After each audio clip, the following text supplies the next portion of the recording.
So hello everyone, most welcome करता हूं आज की शानदार क्लास के अंदर। आज हम बात करेंगे पीएटी हिमाचल प्रदेश पॉलिटेक्निक के बारे में। मैं इस वीडियो के अंदर मैं आपके हर एक इन्फॉर्मेशन बताऊंगा इस पॉलिटेक्निक एंट्रेंस एग्जाम के बारे में। कैसा प्रोसेस होता है फॉर्म फिल का, कब तक फॉर्म आते हैं, आपके एग्जाम का पैटर्न कैसा होता है और सिलेबस क्या क्या होती हैं, कौन कौन सी ब्रांचें होती हैं, जैसे मैं A to Z इन्फॉर्मेशन लेकर के आया हूँ। तो सबसे पहले आपको वीडियो एक भी पॉइंट स्किप नहीं करनी है, पूरी वीडियो देखनी है, तभी आपको समझ में हर एक पॉइंट आएगा। क्योंकि भाई आपके कैरियर की बात हो रही है तो आपको जो काम करने जा रहे हो उसके बारे में आपको अच्छे से जानकारी होनी चाहिए कि आपका कैरियर आगे कैसा हो सकता है। क्योंकि आदमी अगर कोई भी काम करने जाएगा तो ये पहले अपने आगे फ्यूचर के बारे में देखेगा। अगर आज मेरा बेहतर है तो कल भी बेहतर आएगा नहीं, या फिर उसके करने के बाद मेरा नुकसान होगा। तो ये सब तमाम इन्फॉर्मेशन है, तमाम जानकारियां हैं जो हर एक विद्यार्थी को अपने काम शुरू करने से पहले, कोई भी कोर्स करता है उससे पहले उसको इन तमाम चीज़ों के बारे में जानकारी होनी जरूरी है। उसीलिए आज हम पॉलिटेक्निक के बारे में हर एक चीज़ पर बात करेंगे आज। तो शुरुआत हमारी यहाँ से होगी। सबसे पहले बात करेंगे व्हाट इज पीएटी, होता क्या है। देखो भाई, एक क्या है, एक स्टेट लेवल का एंट्रेंस एग्जाम होता है, ठीक है। एक क्या है, स्टेट लेवल का एंट्रेंस एग्जाम होता है और इस एग्जाम के बाद आपका एडमिशन होता है डिप्लोमा कोर्सेज के अंदर। जो आपका एंट्रेंस एग्जाम होता है, इस एग्जाम को फाइनल मतलब जो आप निकाल लोगे तो आपको एक डिप्लोमा कोर्सेज इंजीनियरिंग के अंदर एंड फार्मेसी के अंदर आपका गवर्नमेंट या प्राइवेट पॉलिटेक्निक कॉलेज के अंदर एडमिशन होता है। अगर आपने इस एग्जाम को क्लियर कर ले गए तो आपको गवर्नमेंट या पॉलिटेक्निक के अंदर इंजीनियरिंग डिप्लोमा कोर्स के अंदर आपका एडमिशन होता है। आगे अगर मैं बात करूं, अगर कंडक्टिंग अथॉरिटी के बारे में बात करूं, कौन इस एग्जाम को करवाता है, तो देखो भाई, इस एग्जामिनेशन के बारे में अगर बात करूं कौन कंडक्ट करवाता है, तो एक स्टेट टेक्निकल एजुकेशन बोर्ड होता है जिसे हिमाचल प्रदेश तकनीकी शिक्षा बोर्ड कहते हो। यही आप जो है बोर्ड, यही जो संस्था है वो इस एग्जाम को कंडक्ट करवाती है। तो ठीक है, अगर आप कभी सर्च करना तो HP या फिर PAT जब आप करोगे क्रोम के अंदर सर्च तो आपको यहाँ से आपकी ऑफिशियल वेबसाइट पता चलेगी। तो आपके एग्जाम के बारे में बात कराऊँ तो HP तकनीकी शिक्षा बोर्ड आपका इस एग्जाम को कंडक्ट करवाता है। अगर आगे हम बढ़ें तो हमारा देखना कैरियर के बारे में अगर हम देखें कि जो हमारा पहला प्रारंभिक कैरियर होगा शुरुआती में वह कैसा होगा। अर्ली कैरियर के बारे में बात करूं, देखो भाई, choosing polytechnic diploma after 10th, ये क्या होता है, ए आफ्टर 10th के बाद होता है। जो लोग 10th पास कर चुके होते हैं, देखो ये एग्जाम दो विद्यार्थी दे सकते हैं, या फिर जो विद्यार्थी 10th क्लास में है, प्रेजेंट में है, या फिर जो विद्यार्थी 10th पास कर चुके हैं, ये लोग भी इस एग्जाम को दे सकते हैं और ये भी लोग इस एग्जाम को दे सकते हैं। जैसे कि लिखा है diploma polytechnic diploma after 10th student enter the world early. आपका क्या, highly practical and industry ready skills. आप इसके अंदर क्या है, देखो जो इसके अंदर लिखा है उसके कहने का मतलब है कि आप तो भाई एक तो इसके अंदर थ्योरी भी पढ़ते हो, साथ में फील्ड में उतर करके आप प्रैक्टिकल भी सीखते हो। इसके साथ क्या आपके फायदे मिलेंगे, आप किसी बड़ी से बड़ी कंपनी के अंदर जॉब कर सकते हो या फिर अपना खुद का बिजनेस तैयार कर सकते हो। गवर्नमेंट जॉब को पाने का बहुत बढ़िया चांस होता है, प्राइवेट के अंदर बड़ी बड़ी अच्छी पोस्ट मिलती है इसके अंदर। तो आपका देखो इसके अंदर कैरियर इतना शानदार है कि आप अगर खुद का काम करना चाहते हो तो भी कर सकते हो। जैसे आप मैकेनिकल इंजीनियर हो तो आप मैकेनिकल के बारे में उसकी थ्योरी को भी पढ़ रखा है, उसको प्रैक्टिकल भी कर रखा है, उसकी अच्छी खासी आपके पास स्किल है, तो आप बेहतर कर सकोगे, ठीक है। और क्या है, आप अपनी प्राइवेट जॉब कर सकते हो, अगर करना चाहते हो गवर्नमेंट जॉब करना चाहते हो तो भी कर सकते हो।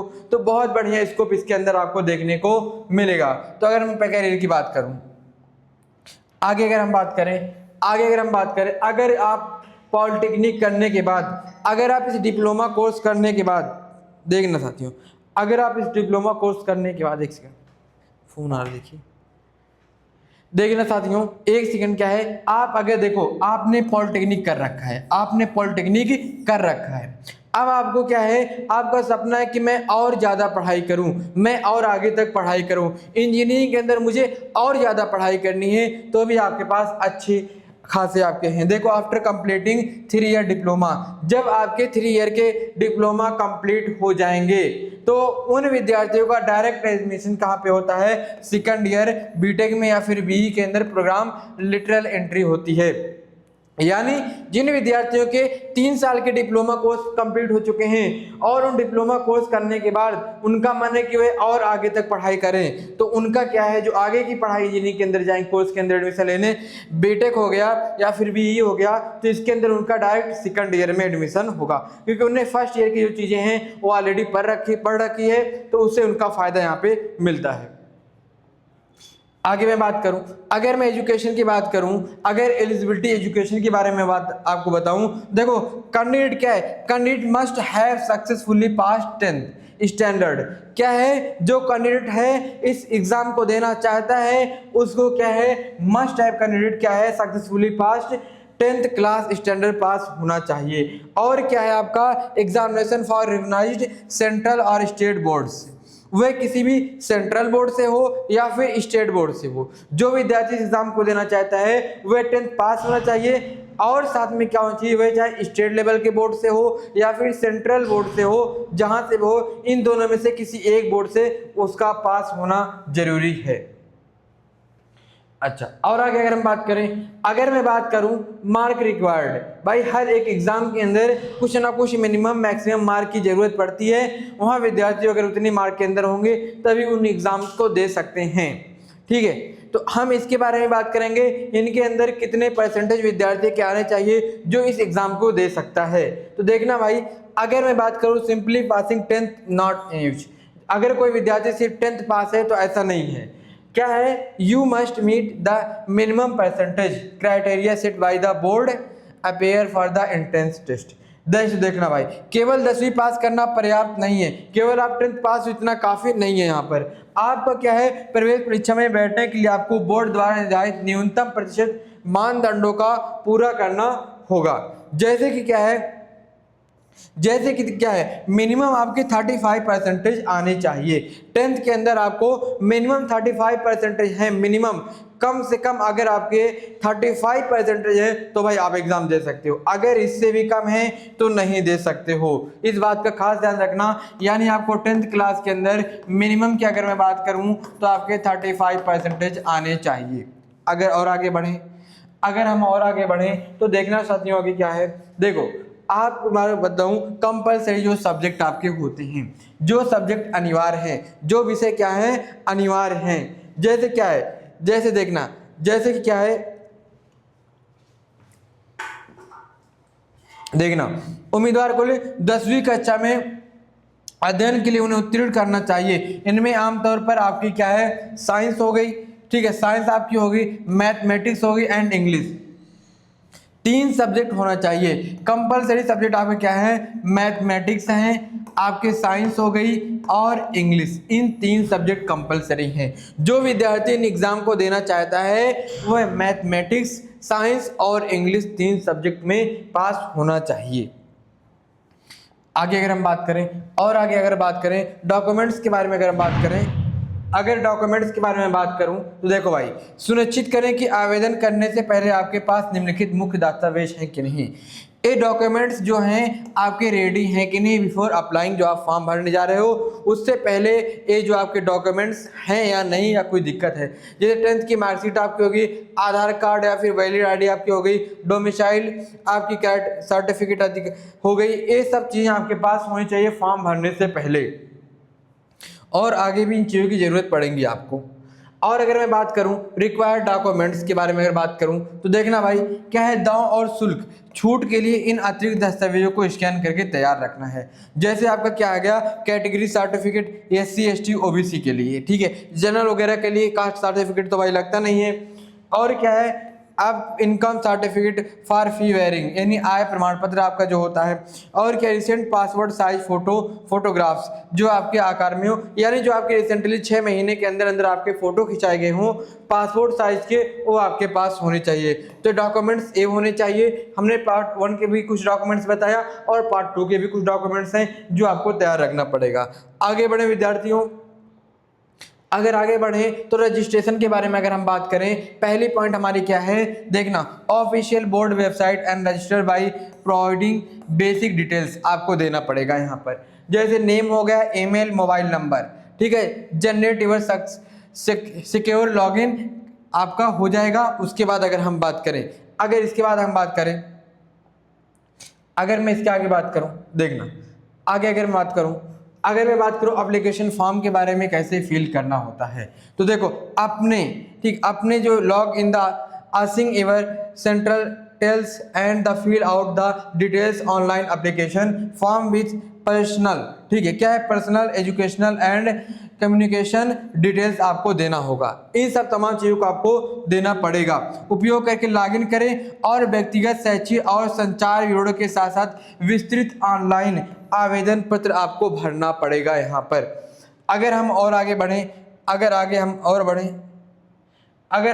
बढ़ें, देखना भाई, अगर मैं बात करूं और क्या आपको अपनी जो हालिया तस्वीर है, जैसे मैंने कहा जो 6 मंथ के अंदर, ठीक है, इसके मंथ के अंदर 6 मंथ के अंदर जो आपके फोटो खिंचाए गए हैं उन फोटो को ही आपको रखना है। जैसे हालिया तस्वीर, हस्ताक्षर और अनावश्यक दस्तावेज को स्कैन की गई छवियों को निर्देशित आयनों और प्रारूपों में अनुसार आपको अपलोड करना है। जो भी प्रोसेस होगा वो बताएगा, वो सब चीज़ें सबसे पहले आपको भाई सब कुछ डॉक्यूमेंट्स तैयार रखना पड़ेगा फॉर्म फिल करने से पहले ताकि आपको दिक्कत ना आए आगे।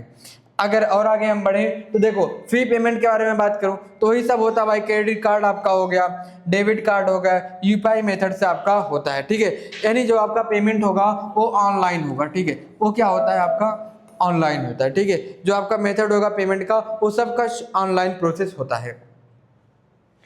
और क्या है, प्रिंट, यानी जैसे ही देखो, एक मेरी बात नोट कर लेना अपने अंदर, ठीक है, एक मेरी ये बात आप नोट कर लेना। नोट करने की मैं बात इसलिए कह रहा हूँ, बहुत ज़्यादा जरूरत पड़ेगी। देखना क्या है, इस बात को आप नोट करके ले जाना। कौन सी बात आपकी है, जो आपके फॉर्म फिल आपने किया है हर एक चीज़ बेहतर तरीके से सक्सेसफुल बता दिया उसने, ठीक है, सब कुछ आपने अच्छे से किया तभी सक्सेसफुल उसने बता दिया। अब जो आपका ये फॉर्म आपने फिल किया है इसको आपको क्या कर लेना है, आपको प्रिंट आउट निकाल लेना है, ठीक है, इसको आपको प्रिंट आउट निकाल के अपने पास रख लेना है, 2-3 कम से कम आपको रख लेने हैं, ठीक है। इस बात का खास ध्यान रखना, जब आपका कंफर्म हो जाए सब कुछ पुष्टिकरण प्रिंट करें, क्योंकि आपको जरूरत इसकी भी पड़ेगी, तो इसको भाई आपको रख लेना है।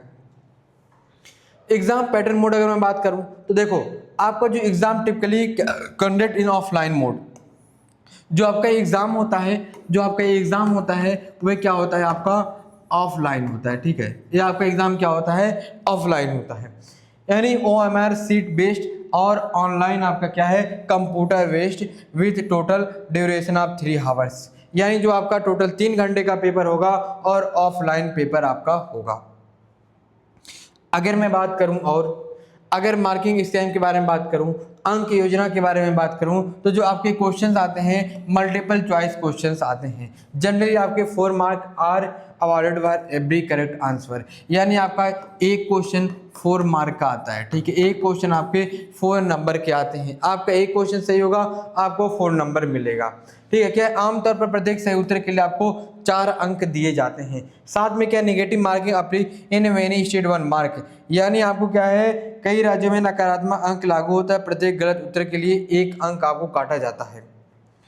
अगर आगे मैं बात करूं और आगे अगर हम बात करें सिलेबस ओवरव्यू के बारे में, अगर हम बात करें कैसा हमारा होता है, तो जो आपका क्वेश्चंस होता है वो स्टैंडर्ड 9th एंड 10th का जनरेट सिलेबस होता है। अब देखो भाई यहाँ पे आपको 2 साल का सिलेबस पढ़ना है, कितने का, 2 ईयर का सिलेबस आपको 1 ईयर के अंदर खत्म करना है, ठीक है, 1 ईयर के अंदर क्या करना है, एंड करना है।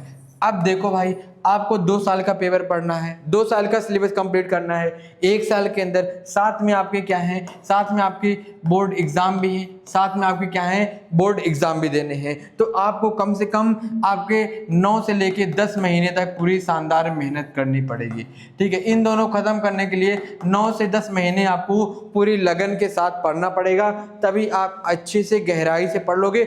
और इसकी गहराई के पढ़ने का मतलब ये होगा कि आपके बोर्ड एग्जाम के अंदर भी बड़े अच्छे नंबर्स आएंगे और साथ में क्या है, आपके एग्जाम जो हैं वो भी क्लियर हो जाएंगे। कोर सब्जेक्ट आपके क्या है, फिजिक्स, केमिस्ट्री एंड मैथमेटिक्स, ये आपके मुख्य सब्जेक्ट इसके अंदर होंगे। और आगे अगर हम बात करें मैथमेटिक्स के अंदर जो टॉपिक्स आपके कुछ दे रखे हैं, जैसे आपका दे रखा है यहाँ पर रियल नंबर्स, पॉलिनोमियल्स हो गया, लीनियर कोऑर्डिनेट इक्वेशन आपका हो गया, ट्रिग्नोमेट्री हो गया, ट्राइंगल हो गया, और क्या अरिथमेटिक प्रोग्रेशन आपका हो गया। ये आपके मैथमेटिक्स के चैप्टर्स हैं, ध्यान से देख लेना जो इम्पॉर्टेंट्स हैं। और आगे अगर मैं बात करूं फिजिक्स का आपका motion, force, work, energy, gravitation और sound, light, reflection and refraction आपका हो गया, और इलेक्ट्रिसिटी हो गया एंड मैग्नेटिक इफेक्ट, करंट वगैरह ये सब हो गया आपके फिजिक्स के। आगे बात करें केमिस्ट्री की, अगर बात करें atoms, molecules, structure of atom, acid base and salts, metals, non metals and carbon and it's compounds, ये आपके क्या हो गए फिजिक्स की चैप्टर्स आपके हो गए। ऐसे आपके मेरिट लिस्ट अगर मैं बात करूं आफ्टर द एग्जाम, जो आपके एग्जाम्स होंगे उसके बाद में, अगर मैं आफ्टर एग्जाम की बात करूं तो देखो परीक्षा के बाद क्या है, बोर्ड अंकों का मूल्यांकन करता है और सभी योग्य उम्मीदवारों के लिए राज्यवार मेरिट सूची या रैंक कार्ड प्रकाशित किया जाता है। अगर आगे हम बात करें और आगे बात करें तो वही भाई सब काउंसलिंग वगैरह होती है, जानते हो, ठीक है, सब कुछ लिखा है। कैंडिडेट को log into the counselling portal and आपको सिलेक्ट देयर आपका प्रेफर्ड कॉलेज एंड ब्रांचेस वगैरह सब कुछ होती हैं, ठीक है, देख सकते हो। आगे सीट अलॉटमेंट आपकी होगी, ठीक है। काउंसलिंग के बाद आपका रिपोर्टिंग आएगा इधर, जिसे अंत में सत्यापन के लिए दस्तावेजों के साथ साथ आवंटित पॉलिटेक्निक कॉलेज में भौतिक रूप से रिपोर्ट करें और सीट को लॉक करने के लिए प्रवेश शुल्क करना होगा। जो भी जैसे आपको जो ब्रांच मिलेगी, ठीक है, जो आपको ब्रांच मिलेगी जिस कॉलेज के अंदर आपको चाहिए, तो फिर आप उसको क्या करोगे, लॉक कर दोगे, यानी हाँ भाई मैं कंफर्म हूँ, मैं ये सीट लूंगा। फिर उसके बाद आपको अलॉटमेंट हो जाएगा, कुछ दिन बाद आपकी पहले फीस फिल होगी, उसके बाद फिर आप जाकर के वहाँ से अपनी पढ़ाई स्टार्ट कर सकते हो। आगे अगर हम बात करें टॉप इंजीनियरिंग ब्रांचेस के बारे में, जैसे आप जाते हो सिविल इंजीनियरिंग हो गया। आजकल सिविल इंजीनियरिंग की मांग इसलिए है क्योंकि बड़ी बड़ी जो फैक्ट्रियां बन रही हैं, बड़ी बड़ी ब्रिजें बन रही हैं देश दुनिया हर एक जगह, तो एक बढ़िया सिविल इंजीनियर की आवश्यकता पड़ रही है। तो इसके अंदर भाई बहुत बढ़िया स्कोप है, बहुत बढ़िया कैरियर है, क्योंकि आज समझ रहे हो जमाना है, नई नई बड़ी बड़ी बिल्डिंगें बनती हैं, उनके बनाने के लिए एक बढ़िया इंजीनियर होना चाहिए जिसके पास अच्छी खासी नॉलेज हो, या फिर जो बड़ी बड़ी ब्रिज बनती हैं उनके अंदर एक बेहतरीन कारीगर यानी बेहतरीन इंजीनियर की आवश्यकता होती है, जहां वह बेहतर तरीके से काम कर सके। ऐसे मैकेनिकल एंड इलेक्ट्रिकल इंजीनियर की आवश्यकता होती है। कंप्यूटर्स एंड इलेक्ट्रॉनिक्स, यानी आजकल जमाना क्या है, कंप्यूटर्स वेस्ट हो गए, हर एक जगह इन चीज़ों की आवश्यकता पड़ती है एक बढ़िया इंजीनियर्स की। तो ये जो टॉप ब्रांचेस हैं इनको आप देख सकते हो, कुछ टॉप ब्रांचेस हैं जो हमारे सजेशन से आप इससे कर सकते हो। खैर आप अगर सोचोगे जो आपको बेहतर लगेगा वो आप कर सकते हो। आगे अगर बात करें नॉन इंजीनियरिंग ब्रांचेस, जैसे डिप्लोमा फार्मेसी डी फार्मा आप कर सकते हो, या फिर आर्किटेक्चर असिस्टेंट बन सकते हो, होटल प्रबंधन, होटल मैनेजमेंट वगैरह के अंदर आप जा सकते हो, ये भी डिप्लोमा के अंदर भी आते हैं, ठीक है। इंजीनियरिंग को छोड़ करके कुछ ऐसे भी कोर्स हैं जो इनको भी आप अगर करना चाहो तो इसके अंदर ही बहुत बेहतरीन कैरियर आपका है। आगे मैं बात करूँ polytechnic BS 11th and 12th, अगर हम बात करें इसके बारे में, देखो भाई क्या है आपका प्रैक्टिकल एंड टेक्निकल स्किल आपके इसके अंदर पॉलिटेक्निक के अंदर होती है। इसके अंदर आपका क्या है सिर्फ थ्योरेटिकल क्या होता है फंक्शन होता है इसके अंदर। अगर मैं बात करूं जॉब के अंदर हो गया, आपका बीटेक एंट्री के अंदर हो गया, जैसे जैसे आप अपनी शिक्षा को आगे बढ़ाओगे तो आपको यहाँ बेनिफिट देखने को मिलेगा। और अगर मैं बात करूँ आगे अगर मैं बात करूँ इससे और आगे अगर हम बात करें तो तैयारी कैसी करनी है, ठीक है, तैयारी कैसे करनी है, तो देखो भाई आपको बस इस बुक को लेकर के चलना है। इस बुक को अगर आप अच्छे तरीके से पढ़ ले जाओगे तो सबसे पहले आपका बेस मजबूत होगा। बेस मजबूत होने के साथ जो आपके बेस मजबूत हो जाएंगे तो आपके क्वेश्चंस भी सॉल्व होंगे, और इसको समझने के बाद आपके जो एग्जाम्स के अंदर हैं बहुत बढ़िया पकड़ यानी क्वेश्चंस की बन जाती है। जैसे आगे जो आप तैयारी करोगे किसी एग्जाम की, वहाँ भी आपको बहुत अच्छा खासा फायदा मिलेगा। तो कहने का मतलब है आपके 90% जो क्वेश्चन हैं आपके यहीं से आते हैं, ठीक है। इस बात का खास ध्यान रखना, अगर कोई कहे 90% क्वेश्चन कहाँ से आते हैं तो आपकी एनसीईआरटी आती है। एनसीईआरटी एक ऐसी बुक्स है जो आपकी देखो आपका जो बेस है इसको भी सही करता है, और जो आपके लेवल्स हैं उसको भी ये क्या करता है ऊपर लेकर के जाता है। तो आपका पहला मेरा सजेशन ये रहेगा कि आपको एनसीईआरटी बुक को पूरी तरह से हर एक चैप्टर्स के क्वेश्चंस, टॉपिक्स, न्यूमेरिकल्स जो भी दे रखे हैं सबको समझ करके पढ़ना है और उसे पहले कंप्लीट कर लेना है। मैं बात करूं मॉक टेस्ट वगैरह भाई एक भी आपको नहीं छोड़ना है, उससे आपकी तैयारी का पता लगेगा कितनी आपकी तैयारी है, किस टॉपिक के अंदर आप वीक हो, कहाँ पे आपको और मेहनत करनी होगी, कैसे कैसे और मेहनत अगर करोगे तो और बेहतर कर ले जाओगे।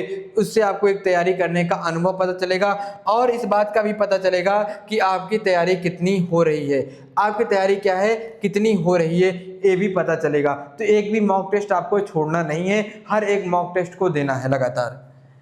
आगे अगर मैं बात करूं, देखो याद रखने वाली बात क्या है, सब कुछ मैंने बता दिया वीडियो के अंदर, पूरी हर एक पॉइंट के बारे में मैंने बता दिया। तो आपको अगर वीडियो बेहतरीन लगी होगी तो वीडियो को सबसे पहले लाइक करना और सब्सक्राइब करना मत भूलना, ताकि हर एक नोटिफिकेशन आप तक सबसे पहले पहुंचे। जय हिंद विद्यार्थियों, फिर मिलते हैं नई वीडियो में।